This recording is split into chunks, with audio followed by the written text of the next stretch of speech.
Well, good morning, and welcome to Time to Live podcast with Quad and Rev. This is our first episode, so we're gonna kind of be a little rough around the edges. We ask for your forgiveness. If you want to, you can skip to episode 2 if you're watching this in the future. But Quad, let's go ahead and start with you. Go ahead and introduce yourself. Oh, hello there. I'm Almighty Quad for short, and, well, as Rev already said, this is the TTL Podcast. Yeah, so I'm the one that does all the LPing on this podcast, and Rev is going to do all the reviewing of said Let's Plays and so on. He's very active on the subreddit, but he'll probably get into that. So yeah, go ahead, Rev. So, what do you do for a living, if you don't mind? Oh yeah, well, I'm a IT consultant. So I just do general IT stuff, helping out not really consumers, but the workers at the place I work at, and I also help maintain the servers and all that cool stuff. It's quite fun. Now, do you do that? I thought you said you worked for the government there. Is that correct? Well, not specifically the government, it's more of the parliament for the Sami people, who are, well, let's see, and the indigenous people, as it's called. Yep. Oh, okay. Well, what about some hobbies that you do? You said you do Let's Plays, and that's actually how you and I met. But how did you get started into that? What do you like about it? Things of that nature. Well, the thing I like about doing Let's Plays is, well, I find it fun to talk. That's the main thing. And I thought it might spice up my gaming if I do something else, because I was quite bored of gaming at the time. It was quite hard for me to get into a game and finishing it, because I'd played so many FPS games and MOBAs and MMOs. It just stacked up. I just couldn't start any other game. And I thought, I want to play some Minecraft. Oh well, let's just record it. Why the hell not? And that was fun as hell. And, well, it's really helped me until now to just get into games again, because right now I've been having a pause from Let's Playing, and, well, I've gotten a lot of things done in that period. So Let's Playing obviously takes up a whole bunch of time. For those that aren't aware, what exactly does a Let's Play entail? I mean, granted, most of the people that we'll be sharing this with are in the Let's Play community or otherwise, associated with gaming. But in the event that somebody does come around, like my husband, for example, what does Let's Playing entail for you? Well, the thing is, Let's Playing is quite, well, let me see. I'm gonna get my thoughts here. Let's play. First things first, you need proper recording software, and just getting to the point of recording is quite hard. Like for me, at the start, it was probably the language barrier, because I know I was quite monotone in the beginning, and that's mostly because I don't speak English as my first language. So it was No, quite I hard for don't me to believe get it that. going. Well, I do have another. I speak Norwegian as my native language, and, well, gets. I've I've been basically learning English for the last, what is that? I've been learning how to speak English the last 10 years, and, well, if I started when I was like 12, it's not that hard for me to actually pick up an accent and actually beginning to talk fluently. Yeah, so that's the thing. You need proper recording software, and you just need to start the recording. You just need to psych yourself up, and you really need to want to play it. Also, you need to choose a game that you want to play. That's the thing that most people don't do. They just choose something that the community chooses them to make. And that's usually the bane of them. Most LPs don't make it past, like say, a month or 3 months or something before they quit. So, but yeah, that's the thing about that. And next, you need to have editing. And editing isn't very a I don't very know. important part of it. Well, it's very important actually. It really depends on what kind of style you're doing. Like me, I didn't do a style that goes with heavy recording. It's more that like the way of me just recording, and in case there is something to edit, I will do it. But I didn't do heavy editing. I know there are a lot of people that do heavy editing, but I just don't like that style. I usually watch LPs that don't do that much editing. Quite. So when you say don't do that much editing and heavy editing, I'm assuming you're talking things like jump cuts and things of that nature. Which if people do that isn't a bad thing, but you do at least edit out background noises and coughs and swallowing of soda and things of that nature, right? Well, my microphone doesn't really pick up that kind of stuff because I don't really drink while recording. I don't sniff a lot. I don't do that kind of stuff because I know I have my microphone on a quite low setting, and if I do need to cough or anything, I will of course remove that. Or if I sneeze or whatever, I will remove all that. I won't leave it in the video. I will remove it. It's not that's a worry. And the thing I do remove is if I die constantly in a game, I will edit out some of that because it's quite boring to watch someone just repeatedly die or get back to a point in the And then let's just die play and so again on. and again. Yeah, so that's the thing. If I do need to edit something, I will edit it. It's just I don't like to do huge jump cuts. I want to have people experience the game with me, even the boring parts at times. But that's why I'm here to provide commentary. and I will admit, you're one of the few people that I subscribe to on YouTube for their Let's Play entirely. So that's a recommendation in my book. Yeah, that's a good thing. Yeah, so that's at least the style I'm trying to do. Also, there's also a barrier that I've seen many people have, and that is their internet connection. Because updating stuff to YouTube, let's say me, I have raw files that get up to, let's say, 100 gigabytes. So that can be quite big, but after rendering and compression and all that, it's quite low. It's like 1 gigabyte. But I have a fairly good connection, so I can upload something like 1 gigabyte in like 10 to 15 minutes. And many people don't really have that. Some people can struggle just to upload 300 megabytes, and because they keep compressing and compressing because their PC is a lot better than their upload connection. So they do like let's say a 500 megabyte file. They can use up to what can it be 4 to 5 hours just to upload that. Now think about 1 gigabyte For a files. 500 meg file? Yes, it's amazing. I don't know how people can do that. I know like another person we frequent a lot with, like Raven Valor, he has that problem. He has fairly bad internet, and he has to use a lot of time to just upload. So he has to plan ahead to when he wants to upload, when he has to render and such.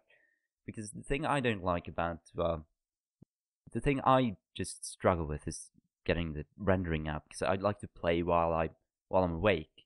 So I try to schedule it to be in the evening, but uploading isn't really all that important to me. Well, I don't really have to schedule that. I can upload whenever I want because my internet connection can handle it, and I can even play games while uploading. So that's not really a problem for me. Yeah, so that's one thing about that. Well, good to know. I've learned a little bit more about the Let's Playing process. Anything else you want to add to your introduction? Who Almighty Quad is? Well, I'm just a regular old guy that, well, quite young.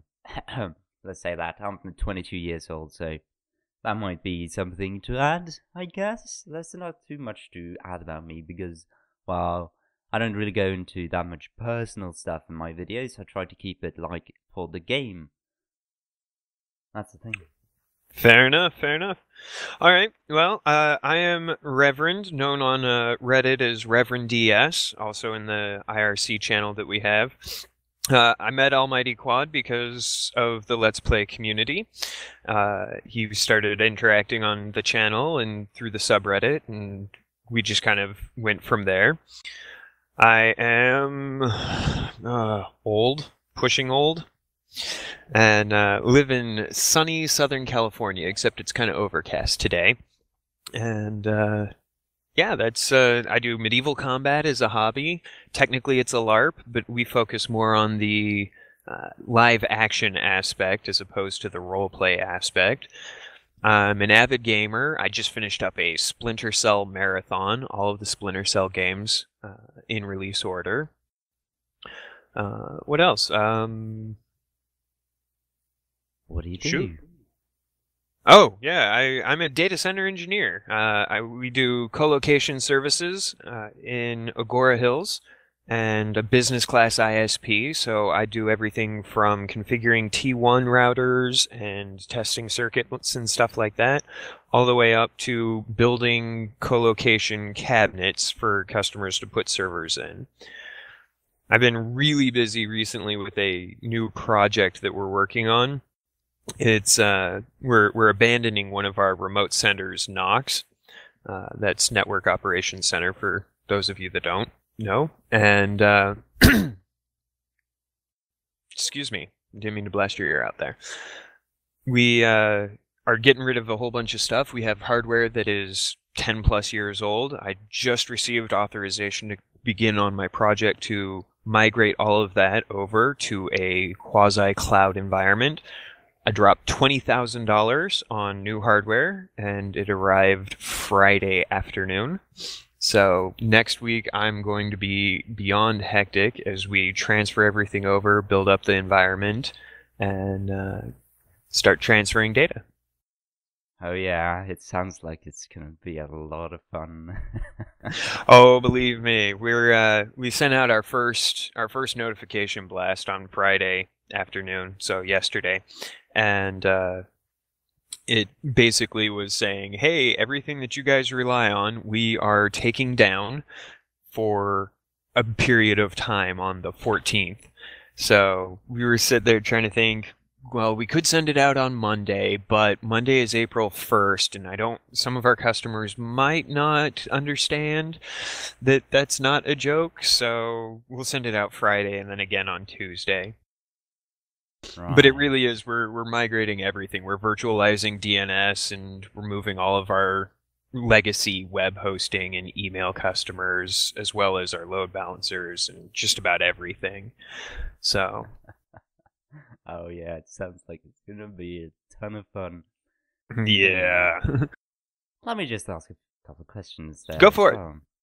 I know you're active in the LARPing community, and I do know that you do Bellegarth. So, what is the basic concept of Bellegarth? Bellegarth is a medieval combat society. It started...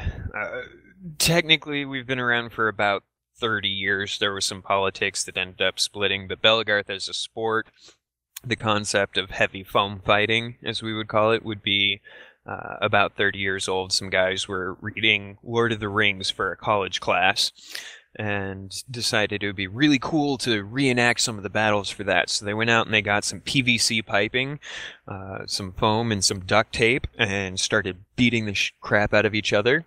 I caught my language there. Did you catch that? And it just kind of grew from there.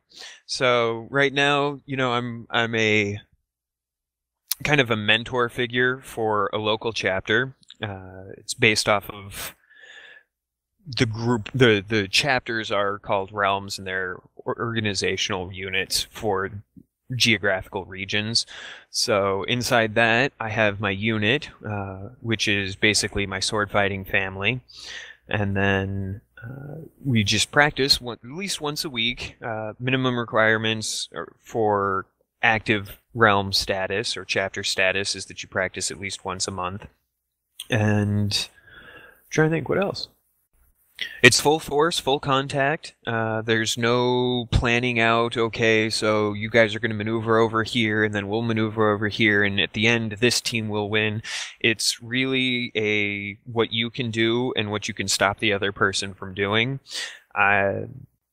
It's relatively safe. I would say it's about on par with high school football, maybe a little safer, because we've never actually killed anybody, and I know high school football has. But, accidents can happen. I've broken every bone in both hands at least once. I've broken my nose about 15 times, cracked a shoulder blade, dislocated a shoulder, wrenched my knees, twisted ankles, and I've cracked a couple of ribs. But I fight in a very aggressive, in-your-face, I'm going to take on the biggest, gnarliest guy out there and let him wail on me until I can beat him and go from there. Since I started getting older, though, I started fighting a bit smarter. Now I'm wearing knee pads and protection for my hands and things of that nature, so... Yeah, breaking stuff isn't always the best thing that can happen to you. You get quite disabled from that. Yeah, it's... Fortunately, it's not affected me too bad. I don't have complete use in my left hand. My left thumb actually got shattered back through the joint where it meets in the rest of the hand, and that was 7 years ago, and I've never regained full use of it or full strength just because the bone back there is so much weaker. So fortunately, I'm a right-handed sword fighter, and it doesn't affect my game all that much. Yeah, and it doesn't really affect your typing skills either. Yeah, who uses their left thumb while typing? I don't know. Maybe I do. I don't really pay attention to how I write. Yeah, that's quite a lot of fun. Yeah, it's a blast. We go practices are prequels for events where you have many geographical regions get together, and it basically turns into a day or longer of a party. Typically a weekend event. We would show up on Friday, midday Friday or early evening Friday, and get camp set up and maybe do some sparring. And if there's enough people and interest in it and the weather works for it, then we'll do some field battles. Just divvy everybody up into two teams and then go at it for a while. Then there's dinner, and you basically it turns into an all-night party. People go to bed when they want to. We don't really do a whole lot of fighting in the dark. And then you wake up at the crack of dawn, get some breakfast in you, check weapons for safety, make sure they're all in compliance with the rules, and then we go out and we fight all day and repeat at night. So there's I'm actually kind of gearing up towards a summer event out east. It's out in Pennsylvania. It kind of works out really well for me. I've never traveled out that far for a sword fighting event, but I have some family obligations that I need to go to that take place the week after this event. And there's estimated to be about 1,500 sword fighters there. Not the largest event, but it is the largest event for foam fighting of Belagarth and Dagger here. Wow, that actually sounds like quite a lot of fun. I can never do Belagarth. You totally could. Well, okay, you could. You might not enjoy it, but you could do it. My wife fights. She's about 5'3", and she'll go out onto the field with the best and the roughest, and she'll get bowled over. It sounds like a very rough and tumble, dangerous sport, and it is, but it's such a blast, and everybody is friends, really. That's the biggest thing about it is it's friendships. Yeah, there's people that don't like each other, but when you're on the field, hey, that's great. I get to hit them as hard as I can in a safe and legal manner. Yeah, and there comes another question probably, because some of the people that might actually pay attention heard you probably say husband and wife. Oh, did I say husband and wife? I did, didn't I? Yes, you did. Well, I am a polyphiliac, most commonly known as polyamory, but that's grammatically incorrect. It's multiamory or polyphilia. So, a little bit of trivia there. I have both a husband and a wife. We believe that, love is not a finite resource to be hoarded and only doled out in small bits. We've been together for years now, somewhere between 5 and 10 years, I believe. I've known my wife since we were 14 years old, and I've known my husband since we started fighting about 10 years ago. So, just kind of grew out from that, and it's not a legally recognized marriage because America, and we'll not get into that, but we consider ourselves to be married in every sense of the word. So, yeah, that's quite neat. I'll admit, it's sometimes people have some difficult times wrapping their head around it. But in general, most people are like, "Oh, hey, that works for you guys. That's cool. We're good to hear that." Yeah, I have no problems with it, so that's the thing. But yeah, people have their choices, and they make their choices based on their preferences, so why not? Anyways, exactly. Let's move on to another topic again, because I know we both of us play Dungeons and Dragons. Yes. But the question is, how much do you actually play that? Well, I have to be honest, I haven't played in a while. At least 2 years. Maybe a little bit more. But I tend to not play as much as I do DM or GM, just because we need somebody to run the games usually, and I have some pretty cool stories that I can use and run people through. I've DM'd groups as small as 2 and as large as 16. Don't ever play in a game that large. It's horrible. Yeah, absolutely horrible. I know how it is. The biggest group I've played with is maybe 10 or 11. It's... Yeah. A single round of combat takes 45 minutes, and you're like, well, okay. Well, our group still takes 45 minutes, even though if with 5 or 6, it doesn't. Well, per round? Yeah, we're quite awesome that way. We need to do a lot. So, also we're very, very slow. So we need to go through every single action and see, is that a good idea? So that's quite fun. I've been playing a lot of the editions. I've gone through. Well, let me just go from the start. I may as well tell this small story about D&D. So I started D&D when I was, I think it was 5 years ago now. 4 or 5 years. And, well, as you can see, I haven't been playing too long, but I do know most of the rules in most of the editions. So I started in 3.5. The best edition. No, it's not.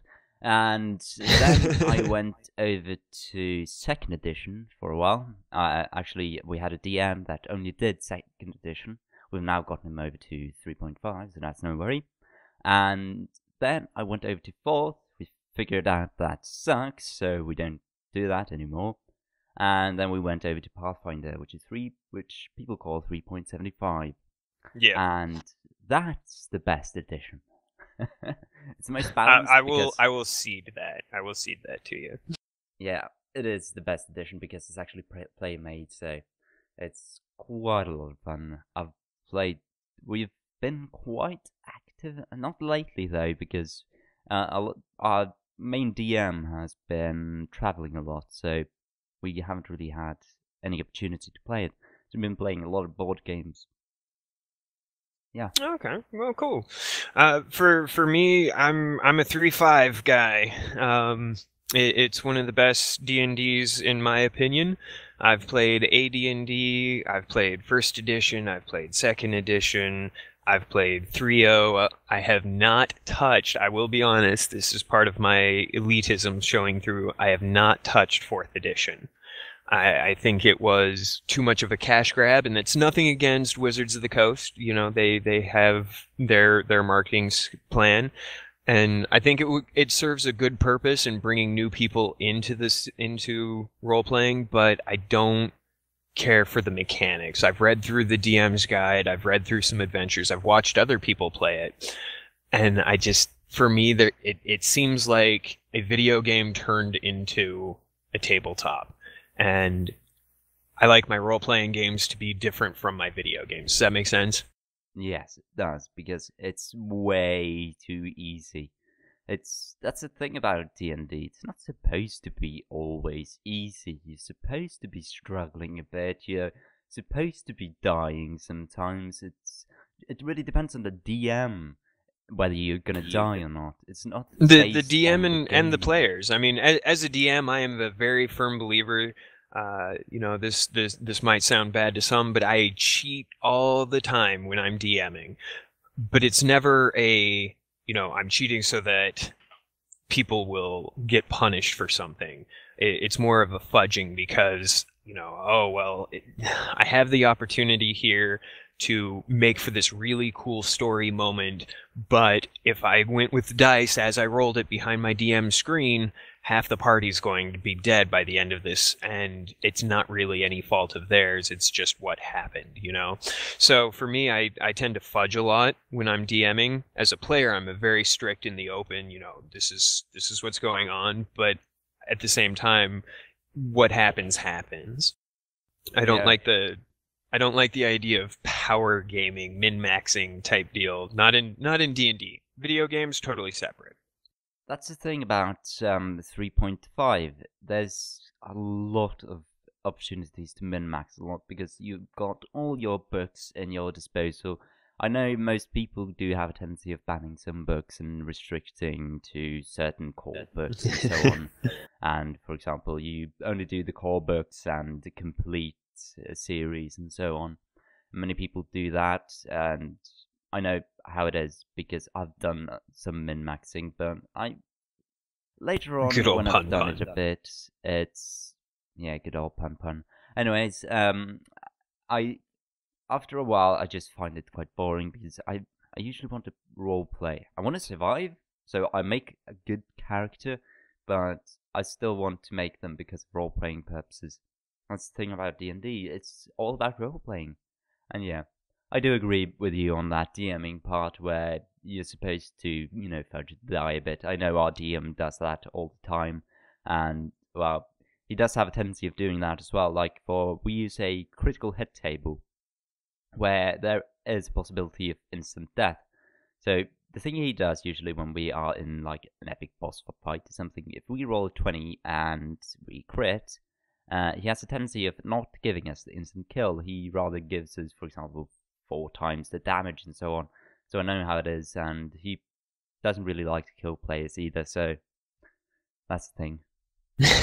See, and I tend to go primarily with rules as written, and I love killing players, but I don't. When I was a player, back when I was playing, I hated DMs that were so mercurial, and it was me versus the DM, and drove me crazy because I'm playing a character in this world versus God, and nothing that I could do could ever equal to the amount of power that the DM would have, and so that adversarial situation just kind of struck me as a negative influence to gaming in general.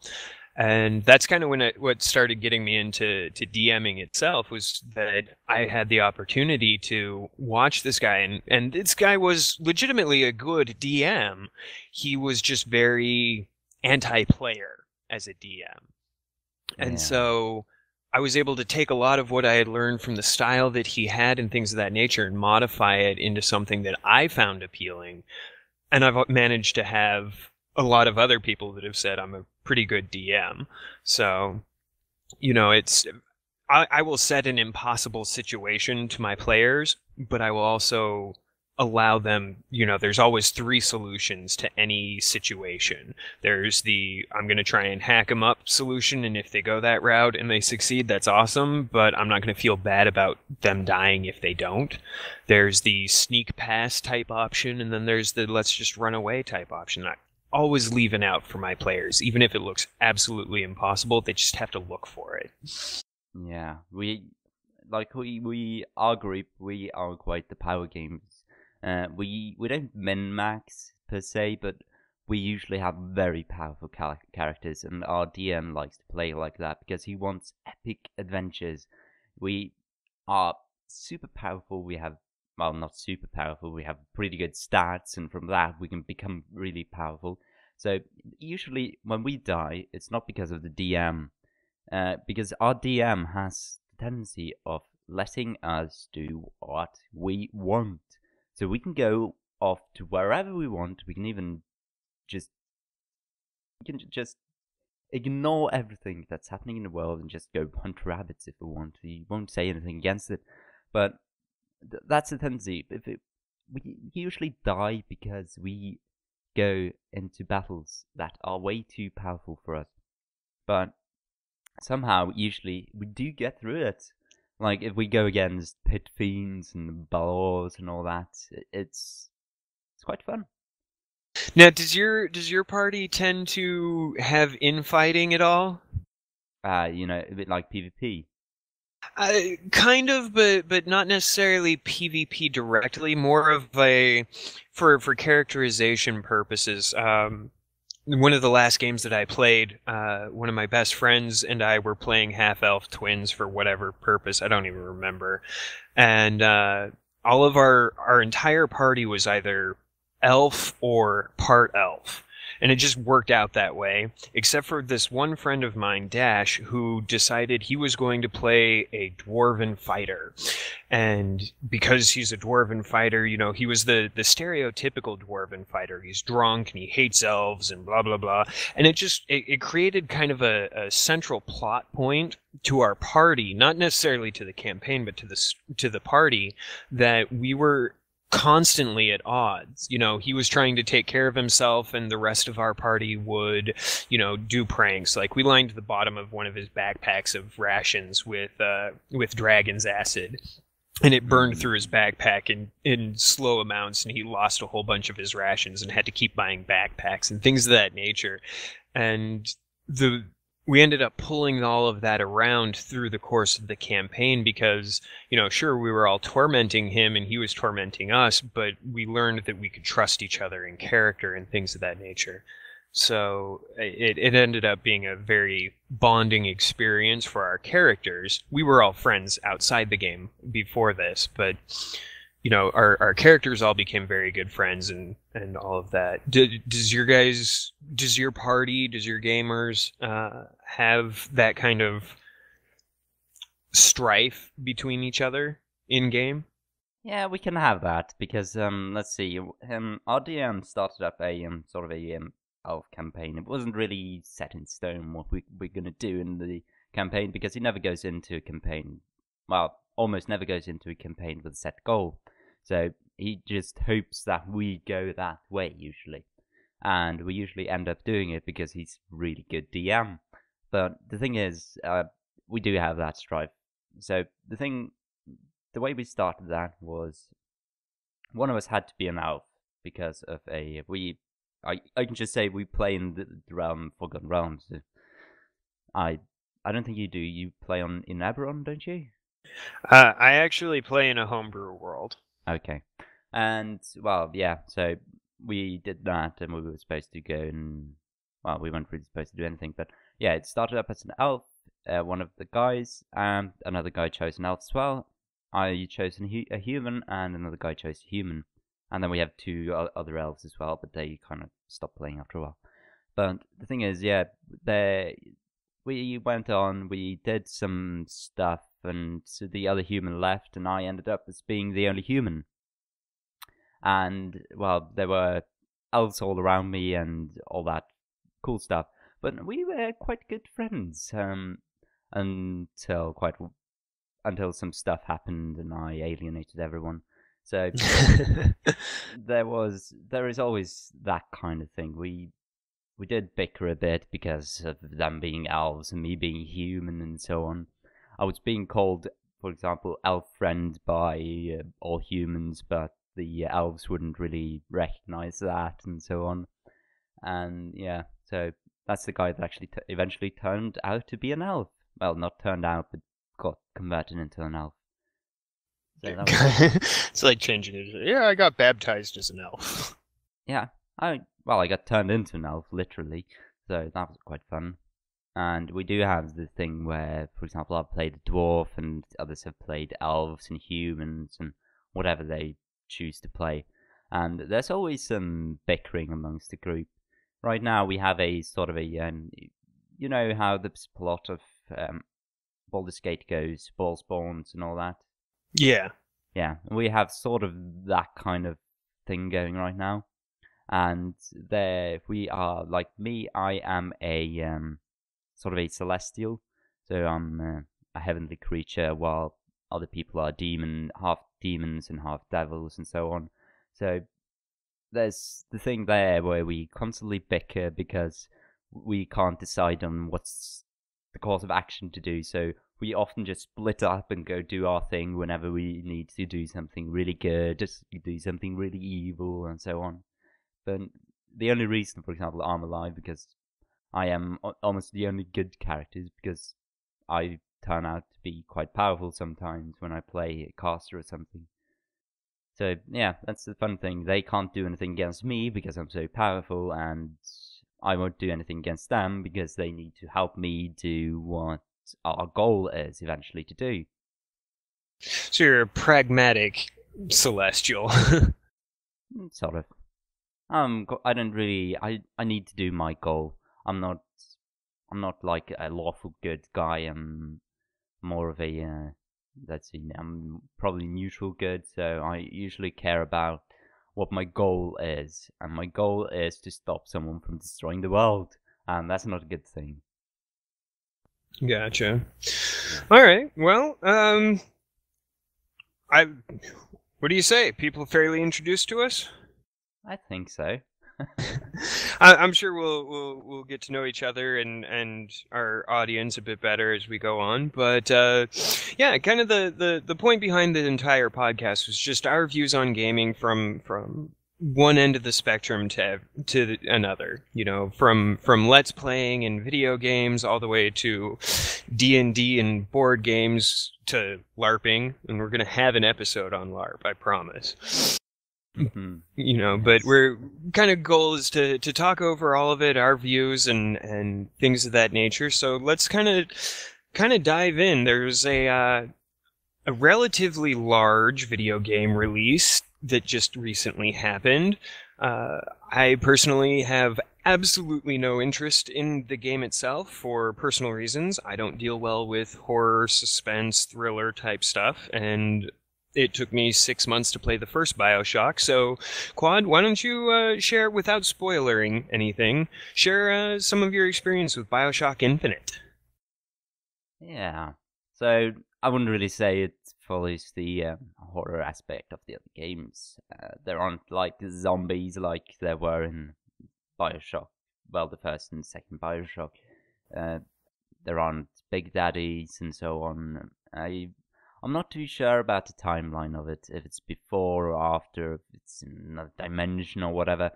But the thing is, I enjoyed the game tremendously. I had so much fun with it because you do have the I keep forgetting what it's called, but you have those special abilities and all that. And the gene splicing? Yeah, sort of. I think it's something like that. Yeah, splicing and so on. But I find that it'd be quite an interesting way of playing, like having a gun and magic in the other hand, or like in any other game, like Skyrim, for example, you have a sword and a magic in the other hand, and I found that prospect to be quite interesting and well enjoyable because you can sort of personalize what kind of play style you want. There are so many weapons in the game that you can pretty much choose which weapon you want to go with. And same with the splicing thing, where you can choose whatever you want to do, what kind of playstyle you want to do. If you want to go full on nuking everyone, you just choose whatever does the most damage, and you choose whatever does the most damage with guns and both the splicing thing, and that's just a really good mechanic, really.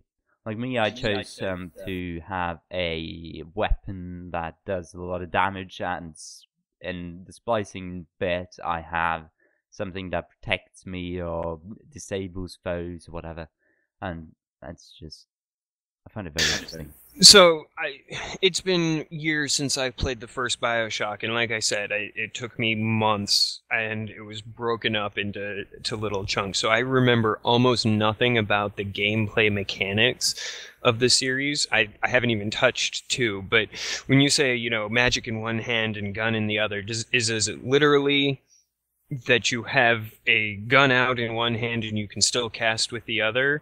Or is there some kind of mechanic for switching between your weapon and your magic? No. There's the you have a weapon in one hand and the magic in the other. That's the way it works.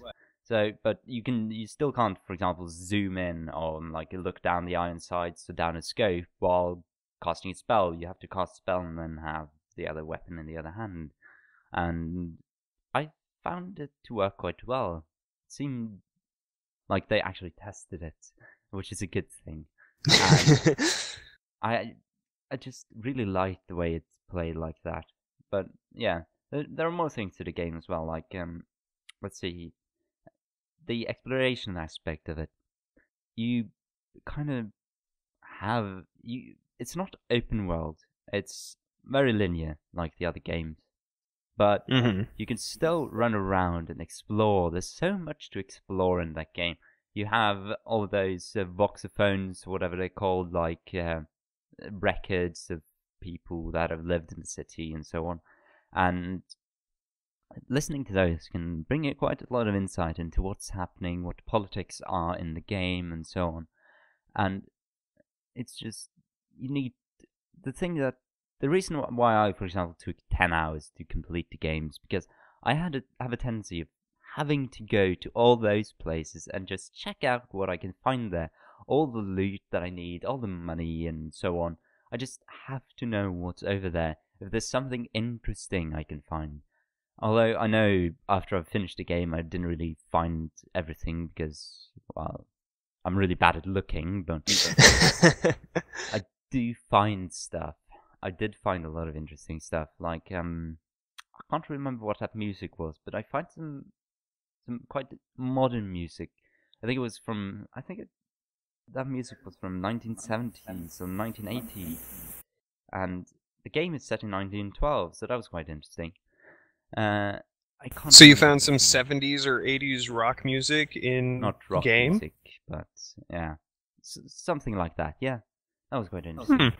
I'll show you it later. I don't quite remember what it was, but it's something like that. That was probably sort of an Easter egg because the place was quite hard to get to because you had to jump in a specific way and so on. But it was quite interesting. Yeah. Well, did you have any? Because I'm coming from the background of the last few major game releases kind of being tainted with horribleness problems. Did you encounter anything that was game breaking or anything of that nature? Any problems with the game itself? The code of the game? Well, that was one thing. I think I mentioned this to you once, but it was I was doing a quest. I was fighting a really hard mob, and I died, as I did a lot because I played on hard difficulty. But I died, and I got resurrected in a place where I wasn't supposed to be until quite a way into the game. Well, not quite a way into the game, but in the chapter. So I couldn't really proceed, I couldn't get out of there, I couldn't find any way of getting out. So I just had to restart from the last checkpoint. It wasn't too far because it was just at the beginning of the boss fight and it doesn't really matter that much. But it's still annoying that they didn't really catch on to that bug. Did that happen multiple times or was it just the once? It was just once because I think I was too close to the place that I was supposed to, well, where I respawned. I tried to keep on the other side of the area just so that wouldn't happen again. But yeah, that's pretty much what I've got about complaints of the game. It wasn't, I didn't really... A single glitch, and that was it. Well, that sounds. It sounds like a lot of fun if you like that type of game. Me personally, I don't do well with horror, so. Yeah, I think there was just one. Well, there were probably more jump scares than I give credence to, but I only found one, and I had one jump scare in the game, and it scared the shit out of me. Jesus Christ.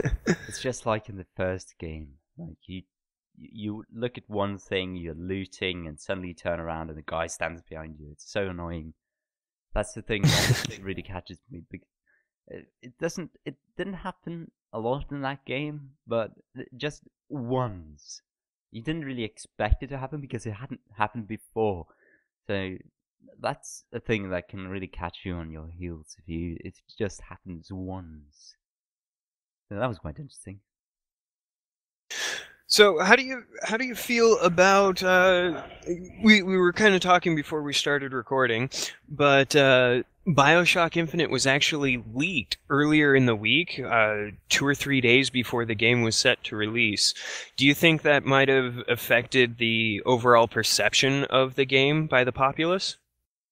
Well, I don't know, because I didn't really read a lot of articles on BioShock Infinite because I knew of the leak and there were a lot of spoilers out there, so I tried to keep away from all the reviews, everything about the game. So, because I really wanted to play the game, even though I haven't really finished the first and second game. So, I just tried to keep away from all of the reviews and so on. I think the game was still pretty much hyped because I think people were pretty much told about all the leakage and so on. So they knew that there were a lot of spoilers. I knew there was, like, on Kotaku, there was a thread that contained spoilers, and I just stayed away from that. Well, you got a stronger willpower than I do, I think, at least in that regard. But I had a question there just at the tip of my tongue, and I just blanked out. Oh well, you'll probably figure it out eventually. But yeah, the spoilers. I don't know. I think I know. I saw that on Reddit. I just saw on I think it was Games, the game subreddit, and I saw that people were saying that there were a lot of spoilers on the gaming subreddit and on Kotaku. So I just went into the gaming subreddit and just unsubscribed to it because it's shit anyway. Yeah, take that, our gaming. Yeah. I remembered my question. Having played the game now, we have been waiting for BioShock Infinite. They first announced it was coming out in like 2009, I think, 2010. So we've been waiting for it, not quite as long as Duke Nukem Forever. But do you think that it lived up to the hype, the excitement, the expectation that everybody else had for it? Well, I couldn't really tell you that because I didn't, as I said, finish the first and the second game. So, but I think it's pretty much. I think it was a quite good game. I don't know how much it picks up from the other games and what you get, but I can't really go too far into it because I'm afraid of leaking spoilers and all that. We'll do like another BioShock episode later, in a year or so. Yeah, probably. We'll have to go on to that, maybe. We'll see when we eventually come to it. So, let me just ask you another question. I know you've played... Have you only played the Splinter Cells the last week? No. I have played each one at least 100 times, except Double Agent. That one I've only played like 10 times. But it had been a couple of years since I had played through all of them, and I was not interested in the other games that I was playing at the time, and I figured something slow-paced and thoughtful might help me out a little bit, so started on the marathon of it and finished it up yesterday, in fact. So, yeah. That was... I don't know how you can play games that frequently. But yeah, I have the same thing with Baldur's Gate. I have a tendency of picking that game up like once a year or once every 2 years, where I play through the entire game. It takes me quite a while to get through the game. It usually goes over. Let's see, the first game usually takes me around 60 to 70 hours because I have a tendency of going around exploring. And the second game takes me around even longer, maybe 150 hours. Then we get to Throne of Ball, which takes me... I don't know how long it takes me because I keep forgetting to finish the game. I've finished it once or twice, but the other games I've finished maybe 3 or 4 times, maybe 5, not too sure. But yeah, I haven't played that too much. I played it around Christmas because of the Enhanced Edition, but it really didn't catch me again. I really just like to play it with the original game with mods and so on. It's a much better experience. Fair enough, fair enough. I have to admit I've never finished Baldur's Gate 2. I got about halfway through it. I currently own it on GOG.com, but my laptop is on its way to the graveyard. So I tried to take it easy on that. But I've still got my save game for it. As soon as I have something that can play beyond a flash game without problems, I will be finishing that thing finally. Yeah, you really should. It's a very good game. Yeah, let me just go through what I've been playing as well this week. Okay. So, as you know, I've been playing Bioshock Infinite. I finished the game yesterday, and that was quite fun. I enjoyed it quite a lot. It took me quite a while to finish the game because I kept dying at certain points and didn't bother. And then I come back and just finish it in one go. So I have that tendency of doing stuff. I've also been playing a fair bit of Dota 2. I think I've got like, let me just check it here, if I can find it. But I think I have like maybe, yeah, I've got 65 hours this 2 last weeks in Dota 2. So I've been playing it an immense amount. No kidding. 60 plus hours in 2 weeks? Yeah, I've been playing it a lot, as I said. I've got, so far got 100 hours in the game, so that was... I'm enjoying the game so much. It's giving me the... well, it's just giving me the gaming feel and the competitive feel that I need sometimes. And before I got it from playing FPS games and all that, but I've pretty much exhausted that. I did play League of Legends a fair while ago. I kind of got bored of the game. It's just not challenging enough. After a while, I got so good at the game that I could pretty much beat anyone. And I think that's about what I've been playing in this week. I did try out sort of Stars the Pit, which is sort of a roguelike game. It tries to get all the aspects of both new roguelikes and old roguelikes, but I just don't like the game enough because it's not challenging enough. Because the roguelikes I play, I usually die after maybe 20 minutes and have to try again. And once in a while, I get a successful game where I maybe go through 2 hours or 3 hours of it. So I just don't find it challenging enough. I've also been doing a bit of Civ 5. It's a game that I get back to every now and again. I just find it interesting, the tactical aspect and the evolution aspect of it, because that's the thing I'm really lacking now, is a game with proper evolution aspects in it. I've been looking for a game that has that. I know there are some games that are out there, but I just haven't been able to play because the previous computer I had a ATI graphics cards, and that just didn't go well for me. They just don't have the possibility of turning off anti-aliasing, and old games just can't handle that. So now I have NVIDIA cards and I can go back to playing the old games again. It's gonna be so good. Now, are you still working with Dariel in passing around India? No. Did that finally end? Yeah, the thing is with that is they were too slow to upload their videos and give proper notice as to when we were supposed to be recording. So I didn't record because I didn't know when the hell I was supposed to be recording, so that was the thing. Dariel, shame on you. I was enjoying that series. I may do a Civilization series eventually, but I just can't get to it right now because I'm so bored of Civ, because I had a week where I just played it constantly. Probably got like 40 hours in 1 week there, so I got quite bored of it. For me, upcoming right now, like I said, I just finished out my Splinter Cell run through. I am playing through Aliens vs. Predator 2010. It is going to be interesting. The human campaign is very suspense-based, and I don't deal well with suspense, so it takes me a long time to get through that. I've also been trying to 100% the Clone Wars Lego Star Wars game, and I'm at about 75% on that.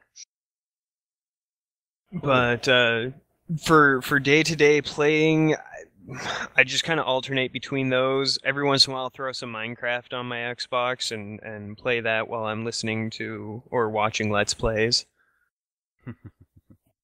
Yeah.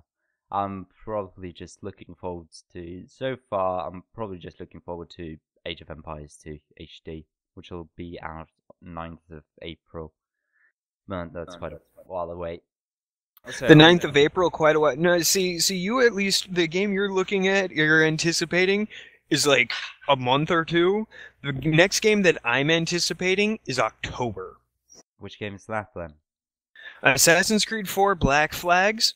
I'm actually rather intrigued by the concept of it, and I'm hoping that it undoes the... Oh, sorry, 1 second. Wow, yeah. I'm looking forward to way too many games. I just can't remember them. But I know I'm looking forward to, what is it, Victoria 3. I don't remember when it's coming out, but I'm looking forward to so many of the Paradox games that are coming out, because I really do enjoy playing Crusader Kings 2, Victoria 3, or whatever it's called. I just can't remember what it's called at the moment. But yeah, those games are the things I'm looking forward to a lot. See, and I try to avoid a lot, much like you and BioShock Infinite this last cycle. I try to avoid a lot of the press about games. Like I tend to follow more developers than games. So Bungie's new game that's coming out on the next gen, Destiny, I have no idea what any of it is about. I have no clue its setting. I've avoided it. I can't wait for it though. Like I buy that day one. Other than that, like that and Assassin's Creed Black Flags, I have nothing on my horizon that I know of. I have a bunch. I've been quite active on... I was quite active on Kickstarter a while ago. So I've got like 6 or 7 games there and I'm anticipating. I just don't know what they are. Just... But yeah, I think it's about time we wrap up this podcast now. Been an hour, and yeah, we've been talking quite a lot. Yeah, that was a very quick hour. I did not anticipate it to go so smoothly, I'll be honest. But one last thing. Yeah. I would say let's do this again. Yes, let us, because I find this very interesting to sit just talking a bit. You can learn a lot about a person and also about games and people's views on games. Like me, I can do horror games, but I just don't enjoy them. You just can't do them. Not even watch Let's Plays of them and so on. Yeah. So it was quite fun. All right. Well, to those of you that are listening to this, feel free, join us next week. We'll probably go a little bit more in depth on some things. We might high level some other things, but Time to Live podcast, it is alive. Yeah. So I've been Almighty Quad and joined by a Reverend, And, well, all I have to say is, thanks for watching, and I hope to see you next week. Bye-bye. Bye.